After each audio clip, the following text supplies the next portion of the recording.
My name is James Robilotta. Some of you know me, some of you don't. Either way, I'm super excited to kick it with you. Let me tell you a little bit about myself because heaven forbid we didn't credential ourselves on the front end of one of these things. So with that being said, I am a former student affairs professional. I worked in residence life and campus activities and new student orientation for a long time and loved my time being there. And then I left to be a full-time professional speaker. That's what I do now. I've been on my own since 2013. It was a side hustle for a few years before then, but now I'm a full-time speaker and a personal coach, and I work with colleges and corporations and associations all around the country, talking to them predominantly about authentic leadership and the role that authenticity and vulnerability need to play in their leadership styles. I'm also a personal coach. I hold people accountable to the lives that they say they want to live, and it's a lot of fun to get to do that on a one-on-one basis as well. Proud brother of Iota Phi Theta Fraternity Incorporated. If that means something to you, that's great. If it doesn't, that's great. Next, this is I know that you're going to judge me. This is just so you can judge me accurately. I'm an ENFP in Myers-Briggs, and I'm a futurist activator, woo, communication includer on strengths. If some of y'all have some of those, throw it in the comments. Let me see if I got any people out here. If you're a woo, I already knew. So I'm excited that you are here and where my people at. For some of you, you're reading these characteristics and you're like, oh no, I need to buckle up. And for some of you are reading these and you're like, oh, this is going to be fun. Either way, you're right. So I've once paid my rent during a time where I couldn't get a job because I wasn't a good fit in a number of places. I paid my rent as a freestyle rapper in New York City, and at my senior prom, I dislocated my right knee dancing to Shania Twain's "Man, I Feel Like a Woman." Let's go, girls. So with that being said, I need to start with a bit of a disclaimer. And my disclaimer is that I believe we are allowed to laugh and call ourselves professional at the same time. We are able to giggle and learn at the same time as well. So if I make any jokes, please laugh where you attempt to see fit. Friends, I'm excited to talk to you today about work-life balance. Work-life balance is a bit of a unicorn in the world in general. I think some people find it, some people don't. People also call it different things. But for the most part, I'm excited to talk to you about this because I think right now we are in a fascinating period of our life. Obviously, we're going to play a drinking game. Every time I say unprecedented, you take a shot of water. It's the middle of the day, folks.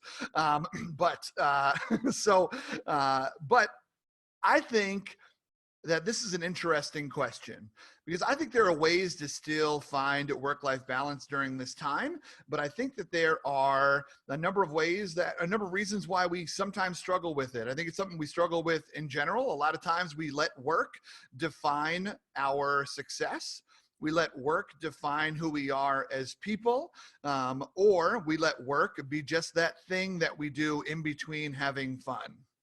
And so there's some interesting ways that we frame it. And one thing that I want you to know, what this conversation is not, this conversation is not shame town, okay? I'm not trying to push you deeper into your shame hole of, well, I've been unproductive, well, I've been unmotivated, well, I have all these other things that I've always thought I wanted to do with my life, all of these shoulds, and I'm not. This is not that kind of a conversation, friends. What this is a conversation about is ideally trying to come up with some tools that could help you. Now, me and Laura is my business manager, my team captain. She and I did some scouring of the internet to find what are the most common work-life balance tips during this time. And so I'm going to share you some of those right away so you have a little bit of value right up top, but then I'm going to go layer deeper. Because some of these things don't work for me, but maybe they do work for you. I know you've heard the just hold 1 hour of your day sacred and don't let it go. That sounds lovely, but that doesn't work for me. Maybe it works for you, and if so, that's awesome. Congratulations. But Here is, after our vigorous internet research, what we found the internet is telling us to do to maintain work-life balance during this time. First off, use your gained time. The time that you spent commuting, the time that you spent getting dressed in the morning, the time that you spent packing lunches, the time that you spent during the day that normally just took up a whole bunch of time. Sleep in a little bit, get a little more rest. Or use that time to be romantic with your partner, or use that time to do things like that, but do things that bring you complete and utter joy and that help your mental capacity grow a little bit. Also, take mental breaks is what the internet says. Eat lunch away from your computer and try to leave your desk at the end of the day and create a physical distinction. Now, I used to live in a 500 square foot apartment in New York City. When I left my desk, I walked into my kitchen, and when I left my kitchen, I was in the bathroom / bedroom. There was no room to do anything. But so either way, maybe you live in a mansion and you can physically separate. If so, good on you. But another thing you can do, another recommendation that we saw in a few places, is split your day into 4 or 5 90-minute chunks. Chunk out your days and work on accomplishing 3 or 4 things each day. Before I go on, you can feel free to screenshot this kind of stuff if you'd like, but I'm also going to be posting this whole thing on YouTube within a couple of days. I'm going to take out some editing. I'm going to do a little bit of editing on it just to make it look a little more crispy, but just so you know, so don't feel the need to take all of the notes in the world. So, and other things that the internet tells you to do is don't check your email or social media when you first sit down to do work. Instead, start on working on one important thing that you designated the night before. That's also when people first wake up, you shouldn't start reading bad news. That's another piece of big advice is, sit down and watch John Krasinski's Some Good News, and I think your day will start off a little bit better. Also, building in alone time. If you have roommates, if you have a partner, if you have children in a small space, work from your bedroom for a bit, take your bath, go for a walk, get out of the space, et cetera, et cetera. We'll come back to that in a little bit. And get your kids on a schedule. This is my disclaimer moment also. I don't have children. For those of you who have reproduced, high five. This is a high five, apparently. Thumbs up. But for those of you that have reproduced, that's incredible. If you have young children right now, you are doing a lot of work. You're doing so much, and I do not envy you, but I do applaud you. I don't have children, and so I don't feel right giving you advice on how to manage your families and your homes. There are some people who are experts on that I recommend doing a little bit of research on and finding them. But for the most part, everyone's saying get your kids on a schedule. I still think the advice that we're going to be sharing today will pertain to you. I think it just looks a little bit differently because you have individuals that don't understand what's happening. If you have older children in your house, then it's time to have a family meeting. Have a conversation, and actually sit people down like it's a staff meeting and be like, we need to set some rules, all right? And get some understanding of how the house will flow. And lastly, learn to do something new is a big popular piece of advice that the internet shares. These are all great things. They're all awesome. I think if they work for you, then that is incredible. Do them, try them. Why not?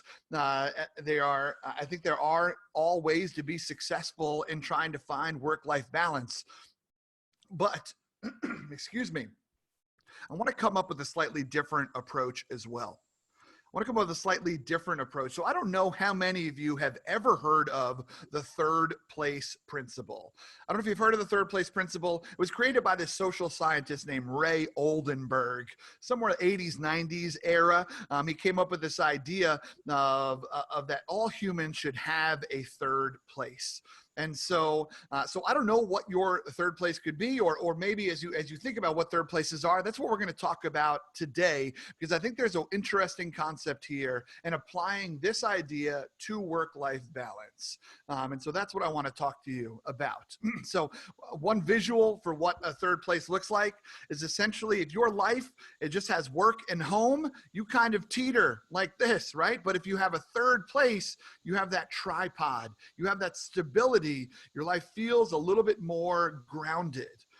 So to my Res Life folks that are in the room right now, you are cracking yourself up because the rest of the world now knows how you feel, because work and home has always been the same place for you. But right now, work and home are interesting because those are now also together. And so you're really unstable if you only have one thing. You're like a weeble wobble, only you can fall down. So with that being said, I want to talk about this third place idea with you. When Ray Oldenburg thought about this and what third places look like, he thought about places that are highly accessible. They have a community feel. They are free and or cheap. They promote social equality. Places like bars, coffee shops, parks. You guys remember restaurants? Those were cool, weren't they? But these are into places where people gather and commune, right? When I'm at a Starbucks, the person behind me ordering a chai tea latte is on the same social plane as me ordering a chai tea latte right in front of them. So yeah, as a matter of fact, the CEO of Starbucks was once quoted in saying he wanted to build the world's third place. You wanted to create a third place for everybody. That's one of the reasons why you don't have to pay to use the restroom in most Starbucks, and you can just go in there and you don't have to buy a drink. He just wants people to come in and hang out. He knows you'll eventually spend something because one can only sit amongst those smells for so long. So what does it look like in our current world?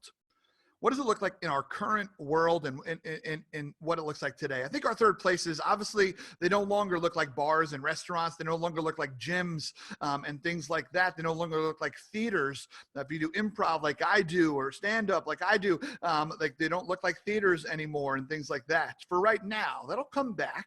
But right now, I think it looks like things like hobbies, crafting, creating. I don't know what creating means to you. Creating could be writing. It could be, again, something artistic. It could be just rebuilding and then deconstructing your IKEA furniture over and over again. I don't know. But still, things like hobbies are still super important to have. I think it also looks like putting your body in motion. This is not a lecture on exercise. That's not what we're talking about, but we still should be putting our body in motion a little bit just to get the blood flow cooking. That's really important. Just allows you to think a little bit differently. It forces you to stand. Online communities. I don't know if you're gamers. I don't know. One of my best friends here in Minneapolis is a part of a bourbon collective, and he meets with his bourbon boys every week, and they have a conversation. Maybe it's about bourbon, maybe it's not, but he gets together with them. It also looks like some of these Zoom parties that we've been going to. I know they're not the best, but they're better than curling up in the fetal position on the couch. And next, take a class, learn a skill.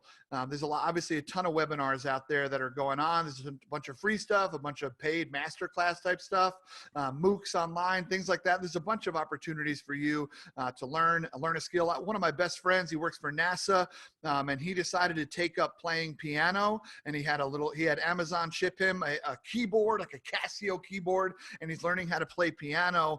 And the reason why, he said, he's like, well, I've always wanted to play piano, but also it's the time for me to just be able to put on my headphones and not hear my kids. So whatever you need to do, friends, whatever you need to do. But ultimately, I think what third place looks like today is disruption. It is so easy to get in so many different patterns in our worlds right now. It's so easy to just kind of like, well, I get up, potentially I put on pants, I brush my teeth 85% of the time, I shower 30% of the time. And then but like, what are, these things are important to disrupt your pattern. Of like, well, all I do is I go to work and I sit through however many meetings and Zoom calls, or I'm on my Excel spreadsheets, or I'm doing X, Y, and Z for clients, or whatever it looks like. And then I stop doing work, and then I sit on the couch and I binge another Netflix show. Maybe I eat at some point, and then eventually I pass out. And that's what our lives looks like. And our lives need disruption. A third place looks like disruption to just the mundane rotation of life, especially life in quarantine, a life of working from home. because working from home, a lot of you maybe have been working from home, and this is everybody else just joined the club. But for those of you that this is new, this feels really weird. So with that being said, why have a third place? I think there's 3 reasons why I need you to have a third place. The first one's sanity. The second one is your side hustle or a hobby. And the third one is your story. Let's talk about each of those. These are the reasons why. And notice I nailed the alliteration. Alliteration sells. So, so with that being said, when I say sanity, what I'm talking about is work-life balance is, again, kind of the unicorn of the world, the narwhal of the world, because some people actually have it and narwhals are real and unicorns aren't, sorry. But what I want us to think about is I want us to break up work and life. I want us to break up work and life. So first off, let's talk about work first, because the way that you carry yourself at work, the way that you handle work, the way that you think about your work affects your work-life balance. And so what I'm curious to know is, for some of you, I wonder if there's a difference between these two. And I think there is for many of you. What is the difference between being productive and being busy? What does that look like for you on your productive versus busy scale? So here's what we're going to do really quick. I'm going to stop this share. And what I want you to do is I want you to have a quick conversation in some breakout rooms about what this looks like for you. What is the difference between productive and busy in your world? Introduce yourself really quick. Tell people what you do. Do a really quick. Here's what productive looks like for me. Here's what busy looks like for me. I'm going to bring you back. I'll bring you back in just a few minutes. This will not be a long breakout, and we're going to jump back into some more content. Here we go. So busy versus productive is an interesting concept. And I don't know what busy versus productive looks like for you because I wasn't in your breakout. What it looks like for me often is me sitting down to do work, opening said work, and then scrolling through social media for a while, or me being like, well, I read a bunch of tweets about a topic I care about, so that's work, right? Or busy looks like I spent the whole day doing things and I have nothing to show for it. I don't have anything going on. I don't know what I don't have any. I don't necessarily know if I don't know if I necessarily checked any boxes, but I feel like I've been busy all day. There's that weird feeling. And when you leave work, whether that is closing your laptop, turning off your iPad, or turning off your 47 screens because you got one of those weird flexes where you're like, look at all my screens. Shout out to you. But whatever it is, being busy means that when you do that, you're like, well, another day went by. I don't really know what I did, but cool. I guess that's why they call it work. So with that being said, that's what we often blame a lot of work-life balance on. We have a lot of work-life balance on that. And I think that is hurting us. So first off, you want to try to figure out ways where you can be more productive than busy. You know that. That is something that you definitely want to try to do. So figuring out what that looks like for you, you're the person who knows your job. You're the person who knows what productive could feel like. Trying to err on that side of more days than not, that's going to help you with your work-life balance. But then a lot of conversations about work-life balance stop there. We blame the issue of work-life balance on work. But it's not just work's fault. It can be work's fault for sure, but work is the easy thing to blame. Just like work is the easy thing to complain about, right? So we also need to think about what's going on at home. What's going on in the life portion? And I think just like where we have productive versus busy, at home, we have decompression versus inaction. Decompression versus inaction. And so now when I say decompression is great. You deserve to decompress from the day. I don't know what decompression looks like for you. Maybe it looks like a glass of wine. Maybe it looks like reading some chapters in your book. Maybe it looks like watching a show or two. I don't know what decompression looks like. Maybe it's going for a walk. I don't know what it is. But the thing is that decompression, good, consistently decompressing to the point where you're doing the same thing, the same pattern over and over again, bad. That's inaction. So what I want you to think about are, what are your patterns at home? What are your patterns at home? And it's totally fine to be like, I had a crappy day at work. I just need a drink. I need to find a double IPA from Surly Brewing Company. Shout out to my beer lovers out there. But I need to find whatever it is. I need to have a beverage. But that is fine. There's nothing wrong with that. I never want to crap on decompression, especially right now. Right, especially right now, we all need to win right now. And so decompression is a way to win. But if all you are ever doing is decompressing, that is inactive. And if all you ever is inactive, you're not doing anything that brings you life. You're not doing anything that you are excited about, anything that you're eager to do, something where you can accomplish. What are the places where you can feel productive at home? And I'm not just talking about like, well, I painted my kid's bedroom. That is productive, but that's not like a joy that you're like, huzzah! I'm talking about things that, what can you do that bring you life? Because when you're able to do that, to have something in your world that brings you life, you have little things to look forward to. You have tiny wins. You're like, oh, that's coming up on Friday. I can't wait. Or, oh, I'm going to try to do that later today. Oh, I want to continue this. I can't wait I started that project. I can't wait to continue it. Or whatever it is, it gives you something that you are excited about. And when you have something that you are excited about, that also means that you show up to work in a better place. So work-life balance isn't just about, well, work needs to get its crap together so I can live happily. No, it's also about you taking control of the time that you do have to make sure that you are living a fulfilling life. And so that is what we're talking about here. And if you're able to do this, your sanity gets put into a beautiful place, and everyone will thank you. Your coworkers will thank you. Your supervisor will thank you. Your spouse, your partner will thank you. Your friends will thank you. Your dog will thank you, because you're more patient with everybody, because things are not as bad. Things aren't as heavy.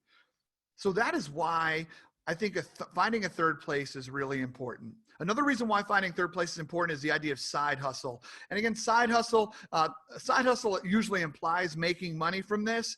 This does not have to be something that you make money. Again, I said side hustle because I needed 3 S's, and speakers have very strict rules that we need to adhere to. So with that being said, what a side hustle looks like is doing something that brings you life. For example, a side hustle for me is I do improv comedy. And so when this whole thing hit and all the improv comedy theaters closed, I was like, my third place, come back. But my improv team, North Coast, now has weekly shows on Saturday where we get together. And yes, it's different. Yes, there's no live audience in front of me. I can't watch you laugh. I can't watch you be impressed. But we do a fun little show every Saturday night where we freestyle rap over some beats and just get to connect with each other as friends, as teammates, and also do something that we love in the process. So that's a big thing for me. I also really love photography. I'm a giant extrovert. I don't know if I hide that well, but I'm a giant extrovert. And for me, photography was the first hobby that I ever found that makes me enjoy being alone. And I actually look forward to doing that alone. It's hard right now. I can do a little bit of photography right now. And there's actually some cool things to shoot because there's no one in the places where they're normally packed. And so that's fun, but it also looks like I can't be outside walking around everywhere. So it also looks like, how can I work on my photography on my computer? What are the places where I'm getting into places like Lightroom and Photoshop and still honing my craft and still escaping a little bit? Those kind of things are important. We do these things to remind ourselves that we're not stuck.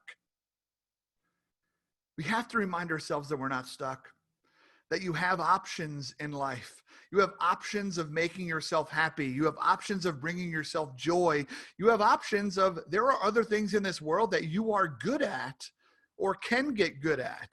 So if it does come time for you to look for another job or start a new life, you have the opportunity to do that as well. And you've already built up some of that experience, some of that technique, some of that craft. And there's also obviously a potential for income. We know a lot of individuals that are doing a whole bunch of cool things right now where I have a friend who's got a greeting card business, and when she's off work, she's now making greeting cards for people, and she loves coming back to that idea. And that's the place where she escapes for a moment.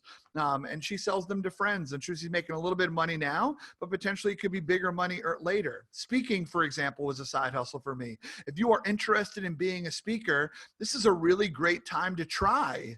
Put out a webinar. It's going to feel a little bit different because obviously it's not a live audience, but this is a really great time to try some of those things. And it could potentially net larger incomes later.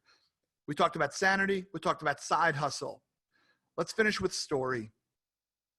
Because all of these little tips and tricks that we have of just hold an hour sacred, or chunk out your day, or separate your desk from where you like to hang out, and all of those things are great. They're awesome. And I'm not, if they work for you, then I love that. And I'm so glad that you found something. But let's be honest about them really quick. They're Band-Aids. They are Band-Aids that are helping you for a little bit, but they're not solving a problem. So what we need to do is think back. We always have to revisit our purpose. This is where it gets cheesy, and it's great because I love cheese, okay? So, but the fact of the matter is that I need you to think back to your story. What story are you writing? We all have our hand on the pen of our life. Are you writing something that you're excited about? Are you writing something that you're excited to tell other people about, that gets you excited to write more? Or are you writing something that's kind of dull, kind of boring, kind of whatever? Now, this is not the place for us to compare ourselves to others, right? Well, look at these people on Instagram. They're out here in the Maldives, and they're traveling here, and they're going on here, and every summer they're on giant duck floats. And yeah, that's great. Like, this is not the comparison time of like, I don't live an interesting life. That's garbage. That is a story that you tell yourself. And so we need to think about that. Because what are the stories that you tell yourself right now? What are the lies that you tell yourself right now? I'm not cool enough. I'm not funny enough. I'm not smart enough. I'm not hot enough. I'm not successful enough. I'm not whatever enough. We tell ourselves these stories. There's also stories that we tell ourselves at work of like, well, look how much they're working. I'm not doing that. They're such a better employee than I am, and that kind of stuff. There's also the story that we tell ourselves that we're just waiting for our supervisors to realize that they made the wrong hire in hiring us. That's a story that you tell yourself. What if you were good enough? So in this place, when we think about the story that we are writing, we have to write a badass story in our lives. And so what I want you to think about is the role that imposter syndrome is currently playing. Do you don't believe that you belong in the spaces that you want to be in? Are you thinking like, I had a conversation the other day where I had a speech in front of a bunch of PhD wielding, doctorate bound students, and also their professors and everybody. And I was like, I have a master's. I was like, I don't belong in this room. What do these people possibly have to learn from me? And I felt like when I was in that room that I shouldn't be there. So for you, so in that moment, I told myself though, in that moment, I was like, no, I have something that I can add. Every single one of us has something that we can add to every single room that we are in, every single Zoom call that we are in. We have something to add. And so we can't live our lives through imposter syndrome, because then you're living your life inauthentically and you're not writing a story that you are proud of, right? We all have to fall asleep to the sound of our own heartbeats. And so with that being said, I want us to think about the story that we are writing. Are you who you're supposed to be, or are you yourself? In the work that you're doing and the things that bring you life and the story that you're writing, are you writing a story that you think you're supposed to write, or are you writing one that you are proud of, that you are excited by? Not that other people are excited by, not what other people think you should do, but what you are freaking amped about. This is what and strong, because it is in those third places where we are truly doing things that bring us life. And that is why they are so important. And it is okay if right now you are mourning the loss of some of your third places, right? Like, it sucks that you can't go to Orange Theory, that your CrossFit gym closed, that your whatever group can't meet in person, right? Those things stink, and you have the right to mourn those things. But you do not have the right to consistently do that forever and throw yourself a permanent pity party. So do it for as long as you want, right? In the stages of grief and the stages of loss, there are periods where you can go through, you're allowed to move through those things. A brilliant woman named Erin Foley taught me about that comparison of how kind of what we're experiencing right now is a little bit of loss of our old life. And so that is okay if you're moving through some of those stages, but you will eventually get to action. And so with that being said, the idea of trust versus perfection right now is important, because nothing can be perfect. So instead, you have to lean into trust. And in your work, you were not hired because you were the most perfect. You were hired because you were the most trusted. And there's a big difference between those two. So just doing your job to the best of your ability and trusting that people actually want you there and believe in you is really important. That makes you innovate a little bit more at work. That makes you look for more opportunities to be a little bit more productive instead of just checking boxes that other people want you to check. This situation has punched perfection in the face, and a lot of us are struggling with it because that's what a lot of us chase, but it's impossible right now. P.S. It was also impossible before, but it just felt like we had a little more control. I live my life based on what I want to be said in my eulogy. That's a little morbid. Yay! But I live my life based on what I want to be said in my eulogy. And so by that, what I mean is that the people that I interact with, I think about the way that I interact with them. If they were going to say something about me in my eulogy, what would they say? And also the way that I do things, the stories that I create, the restaurants I choose to go to, the moments that I chose to really invest in. All of those things are to write a really cool story. And so eulogy is a little bit of a morbid concept, but I think it's an interesting one to think about. What I think we can also talk about is actually, let me pause really quick. One thing I have my coaching clients do is I sometimes have them write their own eulogy. Not for future use, but I have them write their own eulogy to think about what would people currently say about me, and or to think about what do I want people to say about me. Write your dream eulogy. Well, let's bring it back to a more present day, less death-filled topic. What would people say to you at your going away party? If you were going to retire today, or if you were going to move on to another adventure, another workplace today, and you were leaving your workspace, what would they say at your going away party? Would they be like, oh my God, no one answered more emails than Bill? Let me tell you, Bill had a solid less than 1 hour reply time, and I like that about him. Right? It's not like no one stayed later every single day than Rick. Rick stayed the latest every single day, and we admire him for that. We put him on a pedestal. No, okay? I also assume that you all work in a place with foghorn leghorn. But still, what would people say about you in that moment? These are the three concepts that I want you to think about. And we're going to have another quick discussion in just a moment because I want you to think about what do these concepts look like in your world right now? What do they look like in your world? How do they feel? But when we think about work-life balance, it's not just about putting a Band-Aid on something. It's about digging deeper to what do you want? What do you deserve? And until we truly think about that, then everything else we do is Band-Aids. And there's nothing wrong with Band-Aids for a while, right? We know that.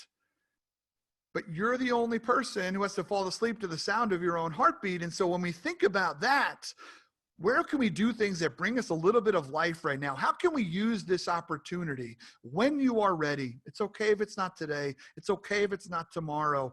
How can we use this opportunity when you are ready to think about the life that you could create or that you are creating? Maybe you're doing it and you just don't see it.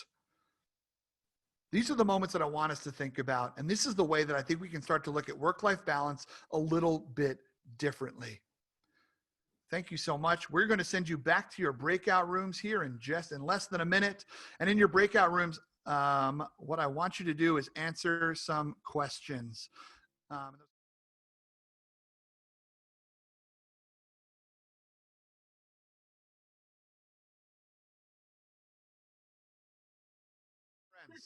Welcome back to the room. I hope you had some powerful conversations in there and had some cool conversations. I think that one thing I would say that came out of our conversation that I had in my group, which I think was really powerful from my friend Erica, she said that one thing I need to tell myself, I need to be kinder to the way I talk to myself right now. And that's powerful, y'all. How are you talking about yourself? I know for me, when I was younger, I was taught from a very young age that I should be kind to other people. I was taught around the age of 32 that I should be kind to myself. So that is 31 years of pattern behavior of crapping on myself that I now need to undo and unwind, right? So that's powerful. So when we talk about this third place principle, I want to make sure that we are talking about it not from a, great, now I don't even have a third place. One other thing to add to my list of how I'm pathetic, right? Like, no, that's not what this is about. This is about trying to reframe the way that you look at your life and the way that you look at your possibility and the way that you look at your time. One of my favorite quotes is from the wise old sage Unknown.